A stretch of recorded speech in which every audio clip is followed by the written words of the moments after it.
அனைவருக்கும் வணக்கம்ங்க. இன்றைக்கி அகம் மரச்செக்கு தேங்காய் எண்ணெய் ஆட்டுற ஃபுல் ப்ராசஸ் வீடியோ போடுறேங்க. நிறைய பேர் கேட்டிருந்தாங்க, நீங்கள் சொந்த தோட்டம்ங்கிறீங்க, தோட்டத்திலே விளைவிக்கிறதா, இயற்கை விவசாயமா அப்படின்னு நிறையா பேர் கேள்வி கேட்டிருந்தாங்க. அதனால் ஒரு ஃபுல் ப்ராசஸ் வீடியோ போடலான்னு சொல்லி ஒரு வீடியோ எடுத்து போட்டிருக்கிறேங்க. நம்ம விவசாயம்னு பார்த்திங்கன்னா தென்னை மரம் தானுங்க.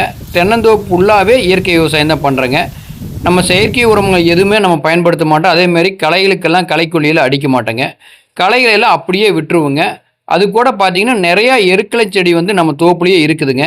அது அதிகமான போரான் சத்துக்கள் உள்ளதுங்க. குரம்பைகள் உதிர்வு அதை தடுத்துருங்க. அதே மாதிரி இயற்கையாக முளைத்த களைகள் எல்லாத்தையுமே நம்ம 2 நாட்டு மாடு வச்சுருக்கோங்க. ஒரு மாடு ஒரு கன்றுக்குட்டி இருக்குதுங்க. அது அந்த களையிலெல்லாம் சாப்பிட்டு அங்கேயே நம்ம சாணம் கோமியமெல்லாம் மரத்துக்குமே காட்டுக்குமே உரமாக ஆயிருங்க. அது கூட நம்ம பார்த்திங்கன்னா வருஷம் 2 முறை கடலை புண்ணாக்கு அரைக்கலாம் மரத்துக்கு வைப்பாங்க. அதுக்கப்புறம் ஆட்டாம்புழக்கையும் வருஷத்துக்கு ஒரு முறை வைப்பேங்க.